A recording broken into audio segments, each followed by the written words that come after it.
The snow was coming down so hard that Clara Graham could barely see 3 feet in front of her.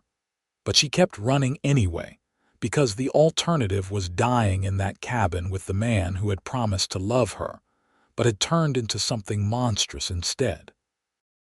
Her bare feet were already numb, which was a mercy considering the sharp rocks and frozen ground tearing at her skin with each desperate stride. She had left everything behind except the thin cotton dress she wore, not even stopping to grab her boots when Jacob had passed out drunk by the fire, his pistol finally slack in his hand after 3 days of holding her hostage in the isolated mountain cabin outside Flagstaff, Arizona. It was January 1884, and the unexpected blizzard that had swept down from the peaks had trapped them together. Or so Jacob had claimed, but Clara knew the truth was that he had brought her here with lies and false promises, and the storm had simply given him an excuse to show his true nature.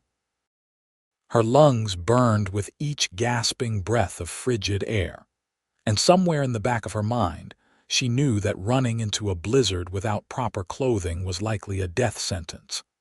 But at least it would be a death of her own choosing rather than at the hands of a man who had smiled at her in town just 2 weeks ago and told her he wanted to show her something beautiful in the mountains. The wind howled around her like a living thing, whipping her long dark hair across her face and making it impossible to tell which direction she was heading. She might be running in circles for all she knew, but she pushed forward anyway, her arms wrapped around herself in a futile attempt to preserve warmth that was already seeping away with alarming speed. The sound of hoofbeats barely registered at first through the screaming wind, and when they did, Clara's heart seized with pure terror because she thought Jacob had somehow woken up and come after her on horseback. She tried to run faster, but her body was shutting down, her legs moving more slowly with each step as hypothermia began its deadly work.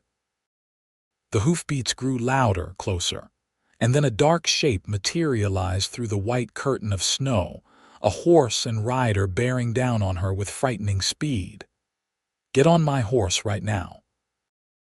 The voice was rough and urgent, nothing like Jacob's smooth tenor, and when Clara stumbled and nearly fell, strong hands reached down and grabbed her under the arms, hauling her up with surprising gentleness despite the command in those words. She found herself pulled against a solid chest, wrapped in a heavy coat that smelled like leather and wood smoke and something indefinably masculine. And then they were moving fast through the storm. Clara wanted to protest, wanted to demand to know who this stranger was and where he was taking her, but her teeth were chattering so violently she could barely form words, and the warmth radiating from the man behind her was so seductive that her body overruled her mind's weak protests. She felt his arm tighten around her waist, anchoring her securely against him, while his other hand controlled the reins with practiced ease. The horse beneath them was sure-footed despite the treacherous conditions, picking its way through the snow with an intelligence that suggested extensive training. "There's a line shack about half a mile from here," the man said, his voice close to her ear so she could hear him over the wind. "Can you hold on that long?" Clara managed a jerky nod, though truthfully she was not sure she could hold on for another minute. Her entire body felt like it was made of ice, and dark spots were dancing at the edges of her vision. She felt the man's arm tighten further, supporting more of her weight, and then everything became a blur of white and cold and the rhythmic movement of the horse beneath them. She was only dimly aware when they finally stopped, and then she was being lifted down and carried through a doorway into a space that was blessedly free of wind. The man set her down on something soft, and she heard the sound of flint striking steel, saw the sudden flare of light as a lamp caught. Moments later, he was kneeling in front of a small stove, coaxing a fire to life with the efficient movements of someone who had done this 1,000 times before. As warmth began to spread through the small cabin, Clara finally got her first good look at her rescuer. He was tall, probably in his mid-20s, with dark hair that curled slightly at his collar and a strong jaw shadowed with several days' worth of beard. His eyes were a striking shade of blue-gray, and they were currently fixed on her with an intensity that made her breath catch for reasons that had nothing to do with the cold. He wore typical cowboy attire, dark pants and a shirt that had seen better days, but there was something about the way he carried himself that suggested capability and strength. "We need to get you warm," he said, standing up and moving to a trunk in the corner. He pulled out several blankets and what looked like a spare shirt. "That dress is soaked through. You need to get out of it." Clara's arms came up instinctively to wrap around herself, and the man held up both hands in a peaceful gesture. "I will turn around and tend the fire. You have my word as a gentleman that I will not look. But if you do not get out of those wet clothes, you are going to lose fingers and toes at best, your life at worst. Do you understand?" She nodded again, still unable to make her voice work properly, and true to his word, the man turned his back and busied himself with building up the fire. Clara's fingers were so numb that it took her several tries to work the buttons of her dress, and when she finally managed to peel the frozen fabric away from her skin, she nearly cried out at the pain of returning circulation. She pulled the shirt he had given her over her head, grateful to find that it fell almost to her knees, and then wrapped herself in the blankets like a cocoon. "I am decent," she managed to say, her voice coming out as barely more than a hoarse whisper. He turned back around and nodded, satisfaction crossing his features when he saw she had followed his instructions. "Good. Now we need to work on getting your feet warm. This is going to hurt, but it has to be done." He pulled a chair closer to where she sat on the narrow cot and gestured for her to extend her feet. Clara hesitated, years of propriety warring with the practical reality of her situation, but the grim expression on his face convinced her that he was serious about the danger she was in. She extended her feet from beneath the blankets, and his sharp intake of breath told her they looked as bad as they felt. "What in God's name were you doing out there without boots?"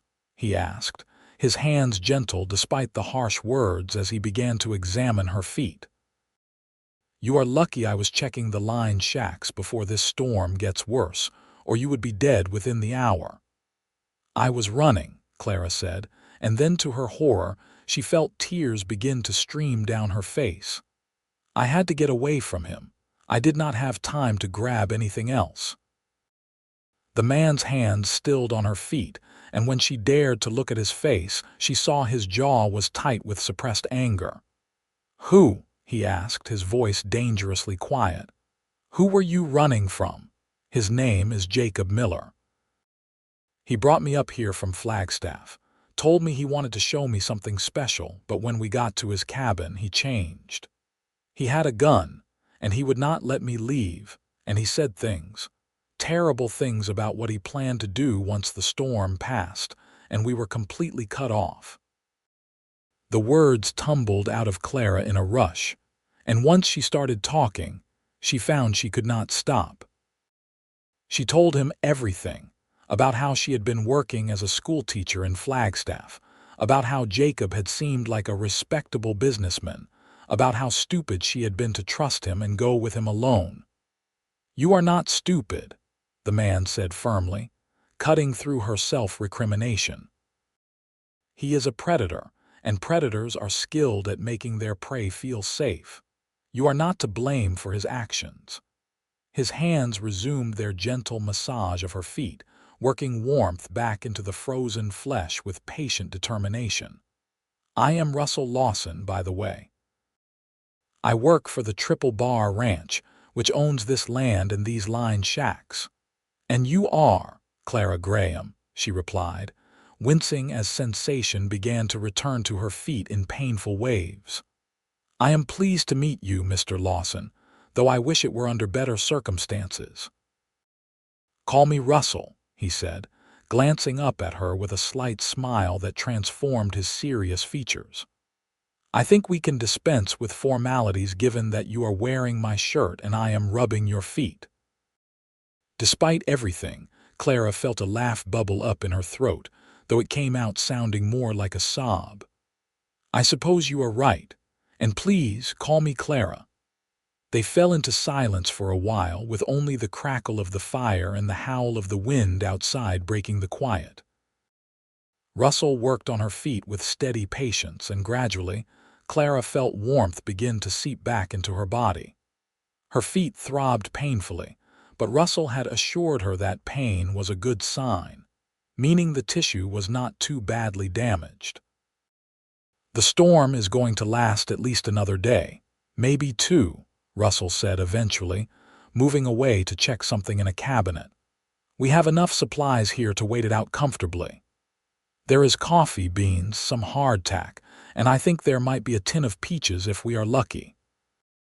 "What about the man I was running from, Jacob?" Clara asked, anxiety spiking through her at the thought of him following her trail. Russell shook his head. "In this storm, he would be a fool to try, and even if he did, he would never find this shack. These lined shacks are placed strategically, but you have to know where to look for them. I have been riding this range for 3 years, and I still sometimes miss them in good weather. In a blizzard like this," he shook his head again. "No, you are safe here, I give you my word." Something in his tone, in the steady certainty of his words, made Clara believe him. She pulled the blankets tighter around herself and watched as he moved around the small cabin with easy familiarity, setting up coffee to boil and pulling out supplies for a simple meal. There was something deeply comforting about his presence, about the way he seemed completely unruffled by the situation they found themselves in. "Have you been a cowboy long?" Clara asked, partly out of genuine curiosity and partly to fill the silence with something other than her own racing thoughts. "Since I was 16, Russell replied, measuring coffee into a battered tin pot. "My father died when I was young and my mother did her best, but there were 6 of us children and never enough money. I lit out for the territories as soon as I was old enough, figuring I could make my own way and send money back home. Ended up in Arizona about 7 years ago and never left." "Do you like it? The work, I mean?" Clara asked. Russell paused, considering her question with the same seriousness he seemed to apply to everything. "I do. It is hard work and the hours are long, but there is something honest about it. You put in the effort, you get results. A man is judged by what he does, not by what his family name is or how much money he has." "I appreciate that," Clara nodded, understanding more than she could easily put into words.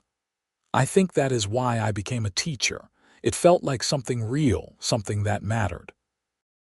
Helping children learn to read and write, giving them opportunities they might not otherwise have." "How long have you been teaching?" Russell asked, pouring water into the coffee pot and setting it on the stove. 2 years. I came out from Illinois after my parents died of influenza. There was nothing left for me there, and I had heard that teachers were in high demand in the territories. Flagstaff needed someone for their school, and I needed a fresh start." She smiled sadly. "I thought I was being so brave, starting over in a new place. But apparently I am not very good at judging character." Russell turned to look at her, and the intensity in his eyes made her pulse quicken. "You are alive, Clara. You trusted your instincts when it mattered most and ran even though it was dangerous. That took more courage than most people ever have to show in their entire lives. Do not diminish that." Clara felt heat rise in her cheeks that had nothing to do with the fire, and she looked down at her hands. "Thank you," she said softly, "for saying that, and for saving my life." I know I have not properly expressed my gratitude, but I am deeply grateful." "No thanks necessary," Russell said, but his voice was gentler than before. "Any decent person would have done the same." "I am not so sure about that," Clara replied, thinking of all the times she had heard stories of people turning a blind eye to others' suffering, of the casual cruelty that seemed to permeate so much of frontier life. "I think you are selling yourself short." Russell did not respond to that, instead turning his attention to preparing their simple meal. Clara watched him work, noting the economy of his movements, the way his hands were both strong and surprisingly graceful. He was the kind of man who would be easy to underestimate, she thought, with his quiet manner and lack of boastfulness. But there was a core of steel beneath the surface, a strength that had nothing to do with physical prowess and everything to do with character. When the coffee was ready, Russell poured 2 tin cups and handed one to Clara, then settled onto the floor near the stove with his own cup cradled in his hands. "Tell me about Illinois," he said. "What was it like growing up there?" And so Clara found herself talking, describing the small farming community where she had grown up, the one-room schoolhouse where she had first fallen in love with learning, the way the seasons changed in patterns she could set a clock by. Russell listened with genuine interest, asking questions that showed he was truly paying attention, and gradually, Clara felt the terror and trauma of the past few days begin to recede, replaced by something almost like peace. In turn, Russell shared stories of his own childhood in Missouri, of learning to ride before he could properly walk, of the day he had left home with nothing but a bedroll and $10 his mother had pressed into his hand, despite knowing she could not afford to spare it. He spoke matter-of-factly about the hard times, the winters when work was scarce and food scarcer, the dangers inherent in working with half-wild cattle and unpredictable horses. But he also spoke with deep affection about the land itself, about the vast open spaces of Arizona territory, the way the desert could be harsh and beautiful in equal measure. "I never expected to feel at home here," Russell admitted, staring into his coffee cup. "I thought I would work for a few years, save up some money, and then go back to Missouri and buy a small farm. But something about this place gets into your blood. The mountains, the way the sky seems to go on forever, the feeling that you are standing on the edge of something wild and untamed. I cannot imagine leaving now." Clara understood exactly what he meant. Despite the horror of the past few days, despite the cold and the fear and the pain in her feet, there was something about being here in this small cabin with Russell that felt right in a way she could not quite articulate. It was not just the safety he represented, though that was certainly part of it. It was something deeper, a sense of connection that seemed to bypass all the normal stages of acquaintance and move straight to something more fundamental. The day passed slowly, with the storm showing no signs of abating. Russell periodically checked on Clara's feet, applying a salve he had found in the cabin's medical supplies and rewrapping them carefully. He insisted she drink plenty of water and eat even when she did not feel hungry, explaining that her body needed fuel to recover from its ordeal. He was solicitous without being overbearing, finding the perfect balance between care and respect for her independence. As evening fell, the small cabin grew cozy with the warmth from the stove, and Clara found herself drowsing despite her intention to stay awake. Russell noticed and immediately stood up. "You need to rest properly," he said. "Take the cot. I will make a bedroll on the floor." "I cannot take your bed," Clara protested. "You have already done so much. It is not my bed, it belongs to the ranch, and right now you need it more than I do," Russell said firmly. "Please, Clara, do not argue with me on this." Too tired to fight, Clara lay back on the cot and pulled the blankets up to her chin. She watched through heavy-lidded eyes as Russell efficiently made himself a bed on the floor near the stove, using his saddle as a pillow. He caught her watching and gave her a reassuring smile. "Sleep, Clara. You are safe, I promise." And despite every logical reason she had not to trust a man she had just met, Clara believed him. She let her eyes close and drifted off to sleep with the sound of the storm outside and the steady presence of Russell Lawson watching over her. She woke several times during the night, disoriented and panicked until she remembered where she was. Each time, she found Russell awake and alert, tending the fire or simply sitting quietly in the darkness. Once, when she woke from a nightmare about Jacob, she must have made some sound because Russell was immediately at her side. "You are safe," he said softly, and she felt his hand brush against her shoulder in a comforting gesture. "Just a dream. You are safe now."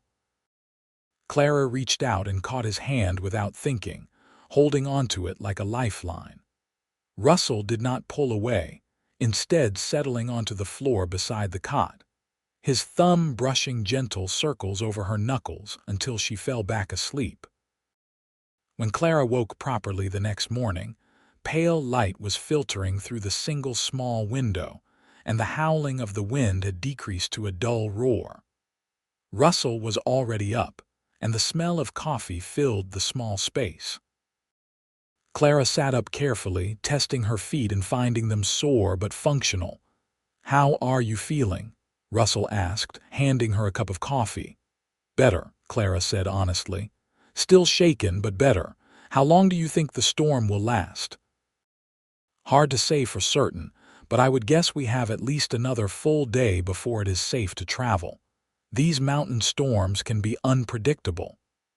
He paused, then added carefully, "Once the weather clears, I will take you back to Flagstaff.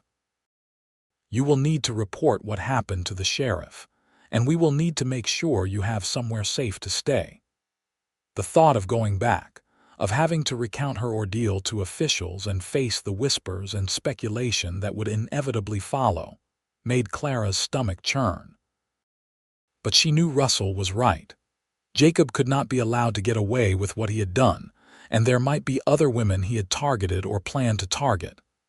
"Will you stay with me when I make the report?" Clara asked, hating how small her voice sounded. "I know it is a lot to ask, but I think I need someone there who believes me, who knows what really happened." "Of course I will," Russell said without hesitation. "You will not have to face this alone, Clara. I give you my word."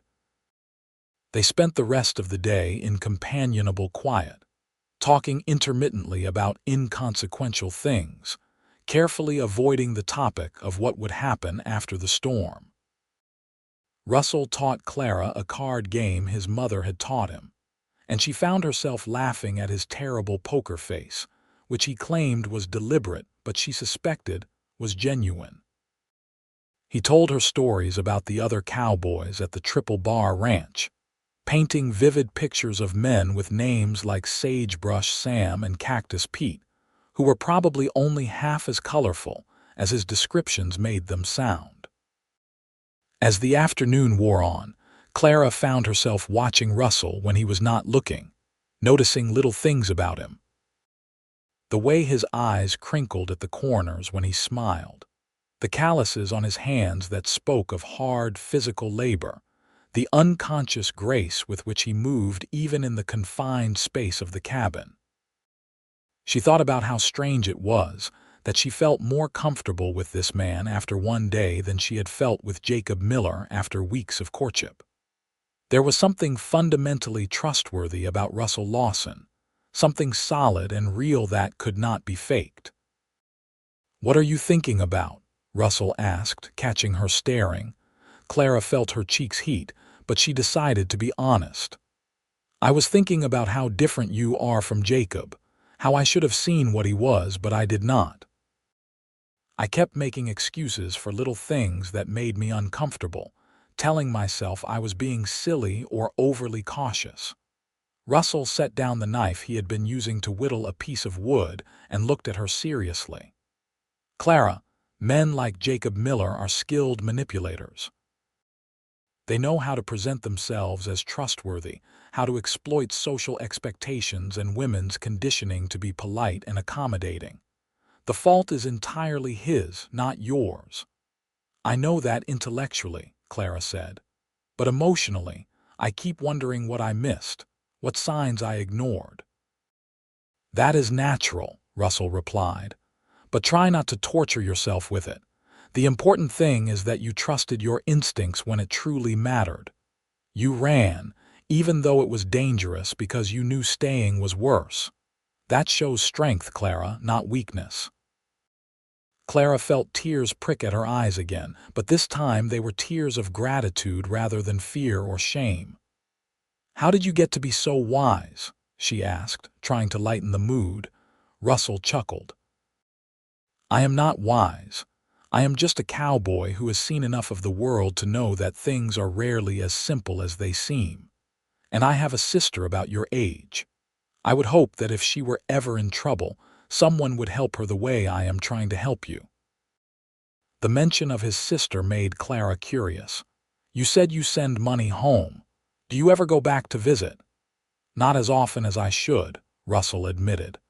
"The ranch keeps me busy most of the year, and the trip back to Missouri is expensive and time-consuming.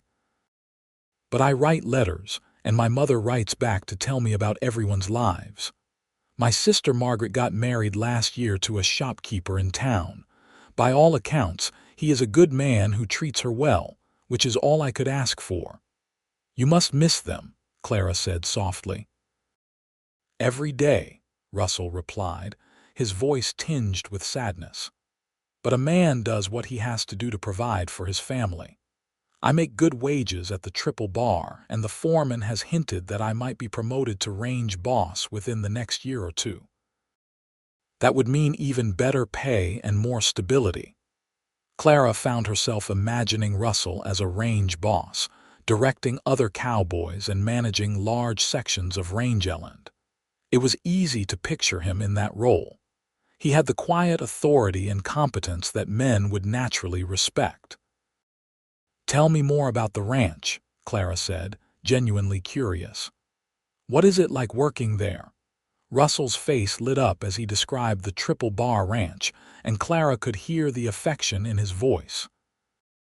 He spoke of vast stretches of grazing land, of the constant work of maintaining fences and water sources, of the excitement and chaos of roundups and cattle drives. He talked about his horse, a tough little Mustang mare named Copper who had carried him faithfully through 3 years of hard work. He described the bunkhouse where the single cowboys lived, the mess hall where the ranch cook served up enormous quantities of food, the peculiar hierarchy and social dynamics of ranch life. "It sounds wonderful," Clara said when he paused. "Hard but wonderful. It can be," Russell agreed. "But it is also a lonely life in many ways. Most cowboys do not stay in one place long enough to put down roots, to build real relationships. We are always chasing the next job, the next paycheck. It makes it hard to think about things like marriage and family." Something in his tone made Clara wonder if he was speaking generally or personally, but she did not press him on it.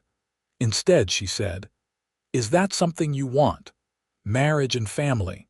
Russell was quiet for a long moment, his eyes fixed on the fire. "I used to think it was not for me, that I was too restless, too committed to the cowboy life. But lately, I have started to wonder if maybe I was just making excuses because I had not met the right woman." He glanced up at her, and there was something in his eyes that made Clara's heart skip a beat. "Being out here, alone most of the time, it makes a man think about what really matters.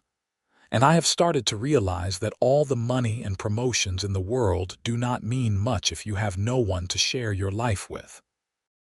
Clara did not know what to say to that, so she simply nodded and took a sip of her coffee. The conversation had taken an unexpectedly intimate turn, and she was not sure if Russell was speaking hypothetically or if there was a deeper meaning behind his words. Part of her wanted to ask, to push for clarification, but another part was afraid of what the answer might be. They passed the rest of the evening in quieter conversation, and when it came time to sleep, Clara found herself reluctant to say good night. There was something about Russell's presence that kept the nightmares at bay, that made her feel safe in a way she had not felt in a very long time. As if reading her thoughts, Russell said, "I will be right here all night, Clara. If you need anything, anything at all, you just say the word." "Thank you, Russell," Clara said, and she meant it with her whole heart. "For everything."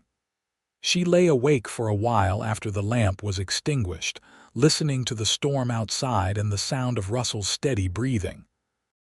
Despite the circumstances that had brought them together, despite the trauma of the past few days, Clara found herself feeling something she had not expected to feel again for a very long time: hope.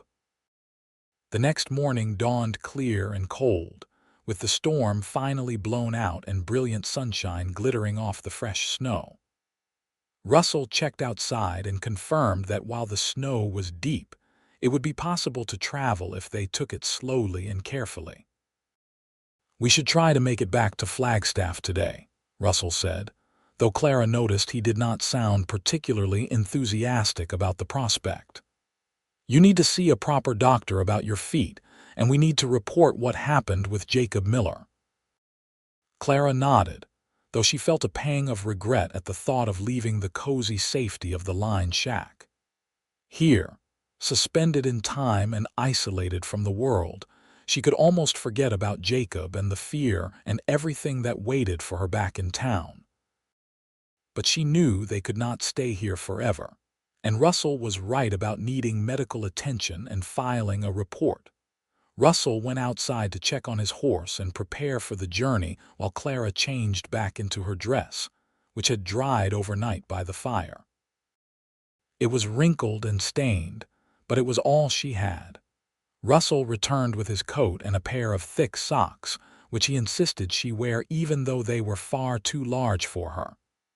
"I will carry you to the horse," Russell said. "Your feet are in no condition to walk through snow this deep." Clara started to protest out of pure reflex, but Russell gave her a look that brooked no argument.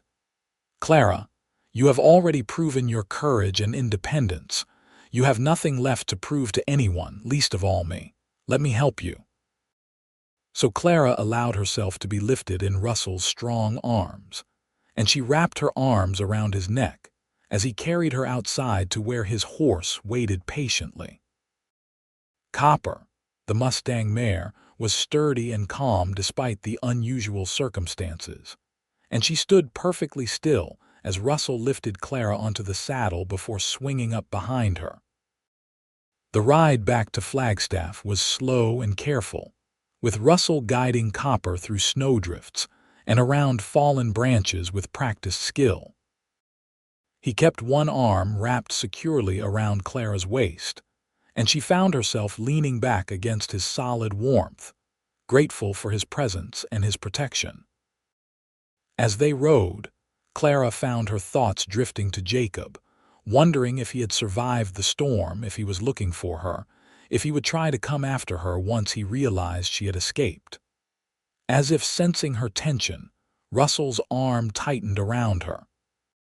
"Whatever happens, you are not alone in this," he said quietly.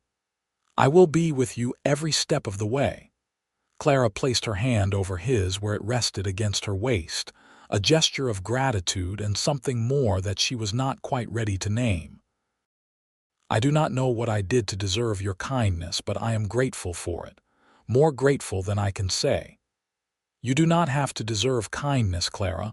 You just have to be a human being in need. That is enough." They rode in comfortable silence after that, and Clara found herself memorizing the feeling of being in Russell's arms, the steady rhythm of his heartbeat against her back, the way his breath stirred her hair. She knew that once they reached Flagstaff, everything would change. There would be questions and accusations, possibly disbelief or worse. But for now, For this moment, she was safe and warm and cared for, and that was enough. It was late afternoon by the time they reached the outskirts of Flagstaff, and Clara felt her stomach knot with anxiety as familiar buildings came into view. Russell guided Copper straight to the sheriff's office, a small wooden structure on the main street, and helped Clara down from the saddle before tying the horse to the hitching post. "Are you ready?" he asked, offering her his arm. Clara took a deep breath and nodded. "As ready as I will ever be." Sheriff Thomas Brennan was a middle-aged man with a weathered face and shrewd eyes that had seen plenty in his years, enforcing the law in frontier Arizona. He listened to Clara's story with an impassive expression, occasionally jotting notes in a battered ledger, while Russell stood beside her, his presence a silent source of strength. When Clara finished, the sheriff leaned back in his chair and studied her for a long moment. "That is quite a tale, Miss Graham. You are saying that Jacob Miller, who owns a respectable freight business in this town, kidnapped you and held you against your will." Clara felt her face flush with anger at the skepticism in his tone. "I am saying that he lied to me about where we were going, that he held a gun on me and would not let me leave, and that I had to run for my life through a blizzard to escape him. Yes, Sheriff, that is exactly what I am saying." "Did he hurt you? Physically, I mean?" the sheriff asked bluntly. "He did not have time to do what he clearly intended," Clara replied, lifting her chin. "But he made his intentions very clear with his words and actions. And these feet," she gestured to her bandaged feet, "are the result of running barefoot through the snow to get away from him." The sheriff turned his attention to Russell. "And you found her when, exactly?" "Yesterday morning early," Russell replied, his voice even but with an edge of steel. "I was checking the line shacks before the storm got worse, and I came across Miss Graham running through the snow in nothing but a thin dress. She was minutes away from dying of exposure. I took her to the nearest line shack and cared for her until the storm passed and we could safely travel." "Convenient that you happened to be in the right place at the right time," the sheriff said, and Clara felt her temper flare.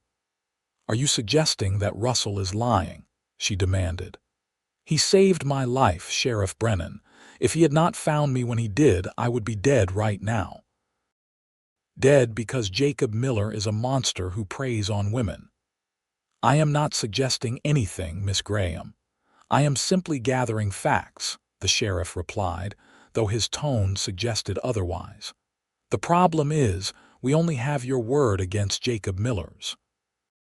He is a respected businessman in this town, with no history of violence or impropriety. You, on the other hand, are a single woman who went off alone with a man to an isolated cabin. Some folks might question your judgment in that regard." Clara felt as though she had been slapped. "So you are saying this is my fault? That I deserved what happened because I trusted someone I thought was a decent person?" "I am not saying that at all," the sheriff replied, though his tone was maddeningly patronizing. "I am simply pointing out how things might look to certain people. Now, I will certainly speak to Jacob Miller and get his side of the story, but without any physical evidence or witnesses, there is only so much I can do." Russell stepped forward, and there was something dangerous in his posture that made even the sheriff sit up straighter. "Let me make something very clear, Sheriff. Clara Graham is telling the truth. I have spent the past 2 days with her, and I have seen her fear and her trauma. No woman runs barefoot through a blizzard unless she is running from something truly terrible. Now, you may not want to believe her because it is inconvenient or because Jacob Miller has money and influence in this town, but that does not change the facts. I suggest you do your job and investigate this properly, or I will be taking this matter to the territorial marshal."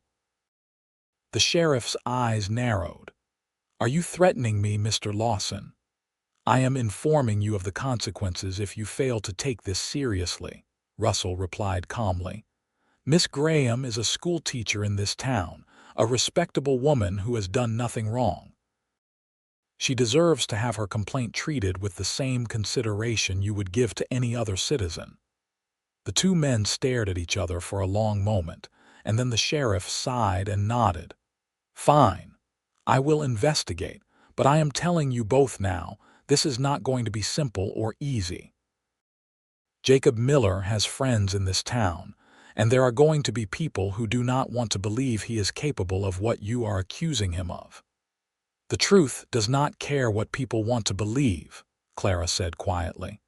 "And I will not be silenced or shamed into taking back my statement. Jacob Miller is dangerous, and other women need to be warned about him."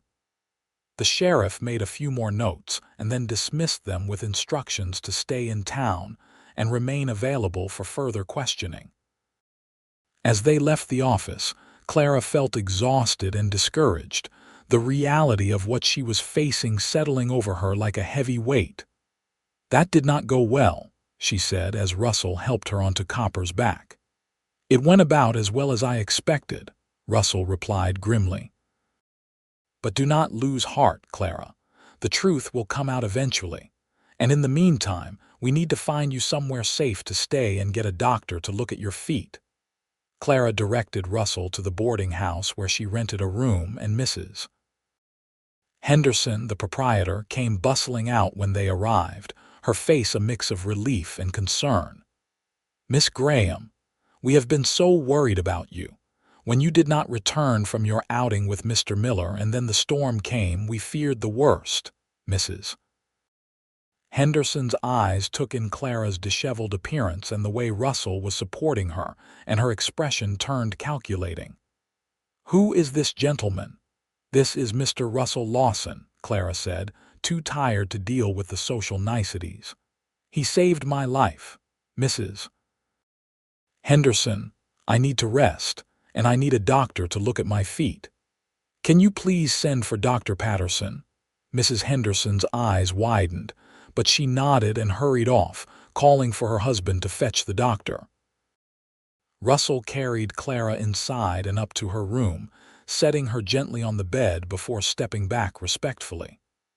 "I should go," he said. "It is not proper for me to be in your room, and I do not want to give people any reason to gossip about you." Clara caught his hand, panic flaring at the thought of him leaving. "Will I see you again?" Russell squeezed her hand gently. "Of course you will. I am not going anywhere, Clara. I will stay in town until this matter with Jacob Miller is resolved, and I will be here whenever you need me." "You have my word on that." "But what about your job, the ranch?" Clara asked, worried that he was sacrificing too much for her. "The ranch can spare me for a few days. I have vacation time built up and the foreman owes me a favor or two. Do not worry about me, Clara. Just focus on healing and getting your strength back." The doctor arrived shortly after Russell left, and he examined Clara's feet with professional thoroughness. The verdict was better than she had feared, but worse than she had hoped. She had significant frostbite damage, but if she stayed off her feet and kept them clean and bandaged, she should heal without permanent injury. He left her with instructions to rest and a bottle of laudanum for the pain. Over the next few days, Clara remained in her room, alternating between sleeping and staring out the window at the snow-covered streets of Flagstaff. Mrs. Henderson brought her meals and updates on the town gossip, which was unfortunately focused almost entirely on Clara and her scandalous behavior. Jacob Miller had returned to town and was telling anyone who would listen that Clara had invited herself on the trip, that she had been inappropriate with him, and that he had rejected her advances, causing her to run off in a fit of hysteria.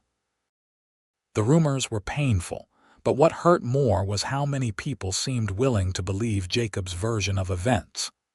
Clara's reputation, which she had worked so hard to build over 2 years of dedicated teaching, was being destroyed in a matter of days.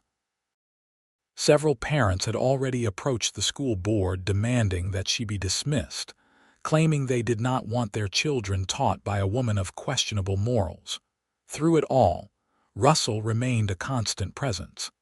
He visited every day, always properly chaperoned by Mrs.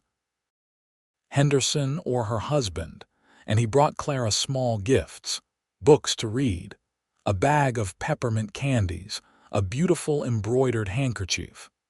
He told her stories about the ranch and the other cowboys, making her laugh despite the bleakness of her situation.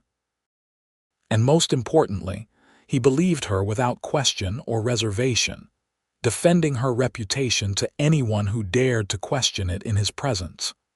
"You should not be doing this," Clara told him one afternoon about a week after they had returned to Flagstaff. "You should go back to the ranch, back to your life. Being associated with me is doing you no favors." Russell looked at her with those steady blue-gray eyes, and Clara felt her breath catch. "Clara, I am exactly where I want to be.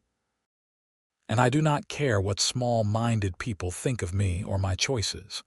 You are a good person who has been through something terrible, and I will not abandon you just because it is inconvenient or socially awkward."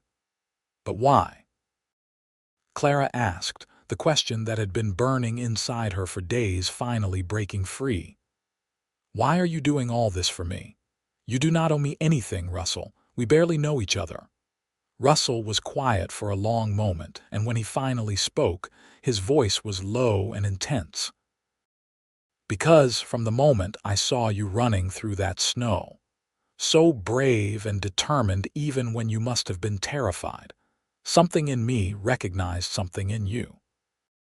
Because in the days we spent in that line shack, I saw your strength and your kindness and your intelligence, and I thought to myself that this is the kind of woman worth fighting for.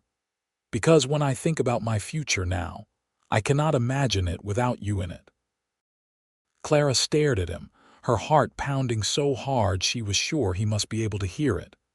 "Russell, you do not have to say anything," Russell interrupted gently. "I know this is terrible timing, and I know you have 100 other things to worry about right now. I just needed you to know that this is not charity or pity or obligation. I care about you, Clara Graham. I care about you more than I have cared about anyone in a very long time." Tears filled Clara's eyes, but this time they were tears of joy rather than pain or fear. "I care about you too," she whispered. "More than I thought possible in such a short time. You make me feel safe, Russell. You make me feel valued and believed and protected. I have never had that before, not even with my own family." Russell reached out and took her hand, his thumb brushing over her knuckles in that now familiar gesture. "Then, let me keep protecting you. Let me stand beside you as we get through this. And when it is over, when your name is cleared and Jacob Miller is facing justice, then we can talk about what comes next. Does that sound acceptable to you?" Clara nodded, unable to speak past the lump in her throat.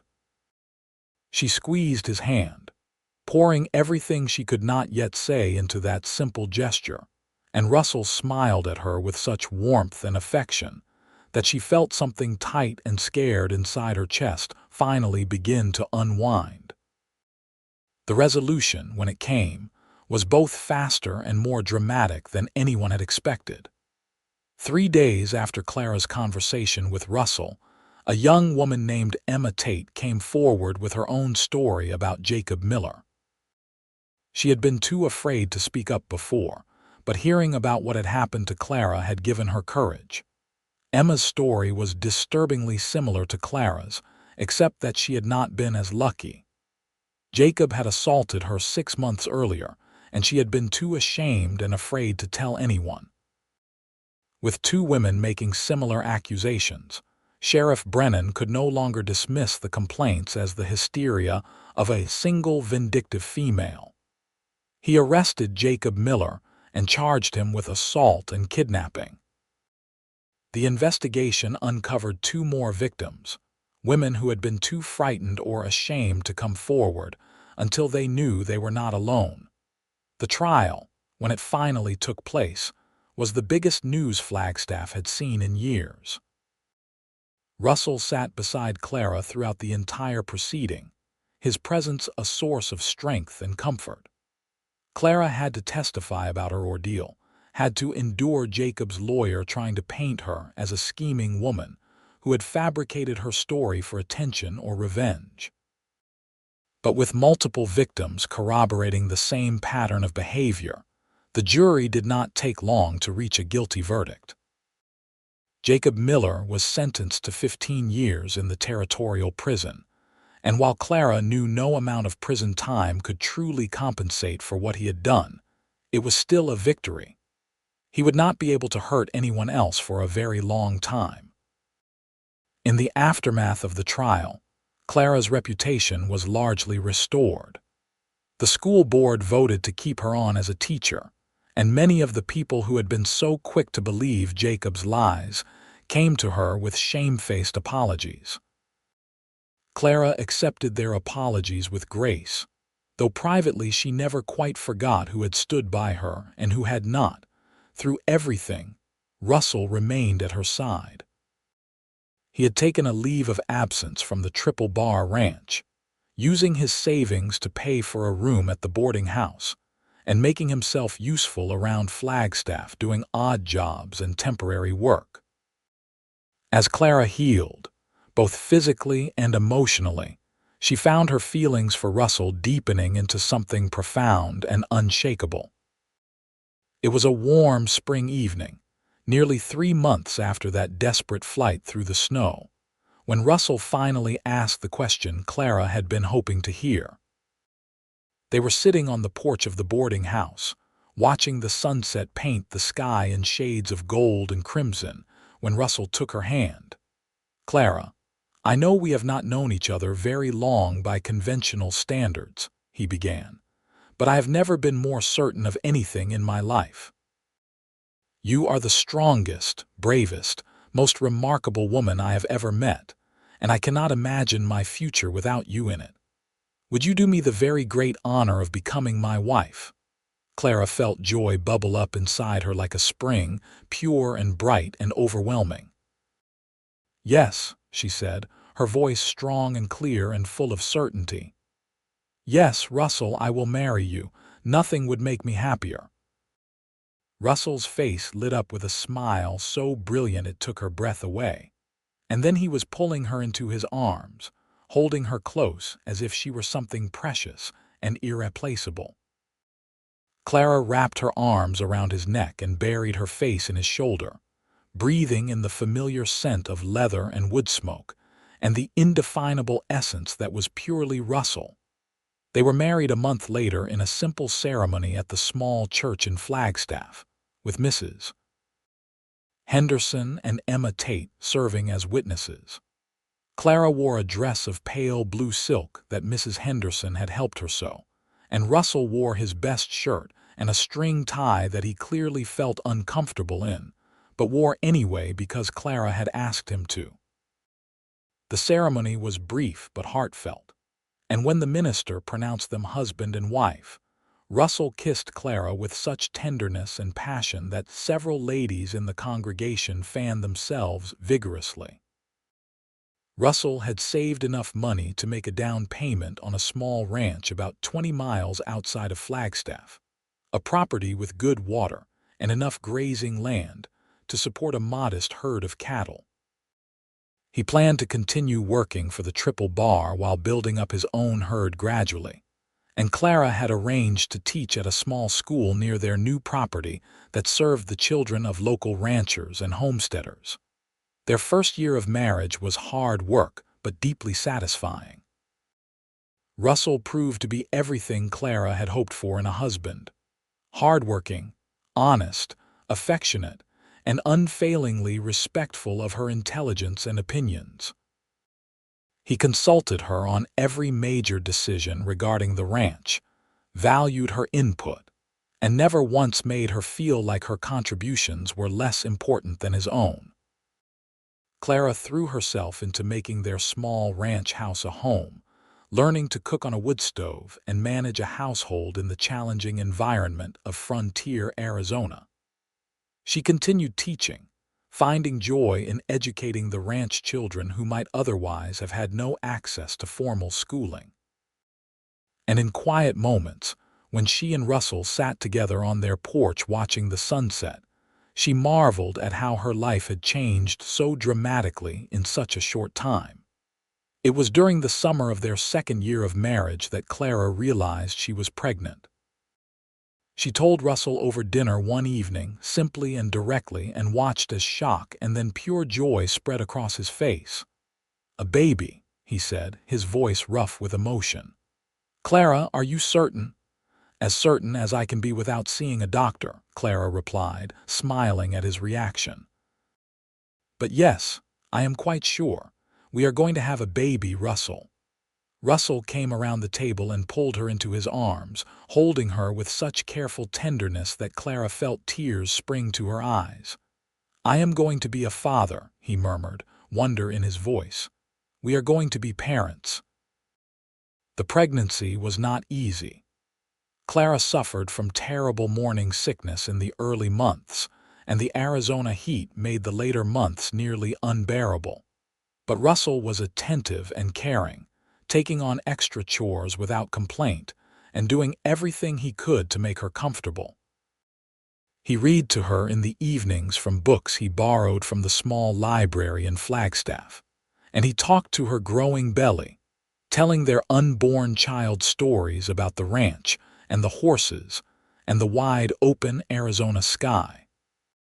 On a cold February morning in 1886, Clara gave birth to a healthy baby boy after 14 hours of difficult labor. They named him Robert Thomas Lawson, after Russell's father and the man who had delivered him, Dr. Thomas Patterson. Robert had his father's dark hair and his mother's green eyes, and from the moment Russell held his son for the first time, Clara could see that he was completely besotted. "He is perfect," Russell whispered, tears streaming unashamedly down his face as he gazed at his son. "Clara, he is absolutely perfect." Clara, exhausted but happy, smiled up at her husband and their child. "He is ours," she said softly. "Our family, Russell. Everything we went through, everything we survived, it brought us to this moment." Russell leaned down and kissed her forehead, his free hand coming up to cup her cheek. "I love you, Clara Lawson. I loved you from the moment I saw you running through that snow, and I will love you until the day I die and beyond." "I love you too," Clara replied, her heart so full she thought it might burst. "More than I ever thought possible." The years that followed were marked by both challenges and triumphs. The ranch slowly grew more prosperous as Russell's careful management and hard work paid off. They added 2 more children to their family, a daughter named Catherine Rose in 1888 and another son, William James, in 1891. Each child was welcomed with joy and raised with love in the small ranch house that Russell steadily expanded to accommodate their growing family. Clara continued teaching for several more years until Catherine was born, after which she devoted herself full-time to raising her children and managing the ranch household. But she never gave up her love of education, teaching her own children to read and write before they were old enough for formal schooling, and maintaining a small lending library for the neighboring ranches. Russell thrived as a rancher and father. He was patient and playful with the children, teaching them to ride almost as soon as they could walk and instilling in them a deep respect for the land and the animals they cared for. He expanded the ranch gradually, always careful not to overextend their resources, and by their 10th anniversary, the Lawson Ranch was one of the most respected operations in the area. But more than their material success, it was the deep love and partnership that Russell and Clara shared that truly defined their life together. They faced the inevitable challenges of ranch life, the drought years and the harsh winters, the sick animals and the difficult financial decisions, always as a team. They celebrated their triumphs together and consoled each other through their losses, building a foundation of trust and affection that only grew stronger with each passing year. On cold winter nights when the children were asleep and the house was quiet, Russell would sometimes pull Clara into his arms and tell her how grateful he was that he had been riding that particular stretch of range on that particular winter morning so many years ago. And Clara would smile and kiss him and remind him that it was not just luck or chance that had brought them together, but courage and kindness and a willingness to see the best in each other, even in the darkest of circumstances. The story of how they met became a family legend, told and retold to the children as they grew. Clara never shied away from the darker aspects of the tale, believing it was important for her children, especially her daughter, to understand that danger could come from unexpected sources and that trusting your instincts was crucial. But she always emphasized the hope and love that had emerged from that terrible experience. The way Russell had appeared like a guardian angel when she needed him most, and had stayed by her side through everything that followed. As the children grew into young adults, Clara and Russell watched with pride as they made their own ways in the world. Robert followed in his father's footsteps, taking over more and more of the ranch operations, and eventually bringing home a sweet-natured young woman named Sarah, who became like a daughter to Clara and Russell. Catherine attended the territorial normal school and became a teacher like her mother, dedicating herself to bringing education to the remote corners of Arizona. William, the youngest, had inherited his father's love of horses and made a name for himself as a skilled trainer and breeder. The turn of the century found Clara and Russell entering their 40s, their hair showing silver threads and their faces marked by years of sun and hard work, but their love for each other undiminished. They had built something remarkable together: a thriving ranch, a close-knit family, a reputation for integrity and fairness that extended throughout the territory. Arizona gained statehood in 1912, and the Lawsons celebrated along with their neighbors, grateful to see their adopted home achieve full recognition. On quiet evenings, Russell and Clara would sit on their porch, the same porch Russell had expanded and improved over the years, but which still occupied the same spot where he had first proposed, and watch the sun set over the mountains. Sometimes they talked, sharing memories and dreams and observations about their children and grandchildren. Sometimes they simply sat in comfortable silence, hands linked, drawing comfort and strength from each other's presence. "You ever regret it?" Russell asked one evening, breaking a companionable silence. "Marrying a cowboy and living this hard life instead of staying in town where things would have been easier." Clara turned to look at him, taking in the beloved face that had been her anchor through so many years. "Not for a single moment," she said firmly. "You gave me everything I never knew I needed, Russell. Love, respect, partnership, a family, a home. This life we built together is more than I ever dreamed possible." Russell smiled and raised her hand to his lips, pressing a kiss to her knuckles in the gesture that had become his signature expression of affection. "I am the lucky one, Clara. You could have chosen safety, could have chosen an easier path. But you took a chance on a rough cowboy with more dreams than sense, and you helped me build something real and lasting." "We built it together," Clara corrected gently. "Every step of the way, we built it together." As the stars began to emerge in the darkening sky, Clara reflected on the strange and winding path that had brought her to this moment. She thought about that terrified young woman running barefoot through the snow, certain she was going to die, never imagining that rescue would come in the form of a taciturn cowboy on a Mustang mare. She thought about the fear and pain and struggle that had marked those early days, but also about the strength and courage she had discovered within herself. Most of all, she thought about love, real and lasting and true. The kind of love that shows up in a blizzard and says, "Get on my horse right now."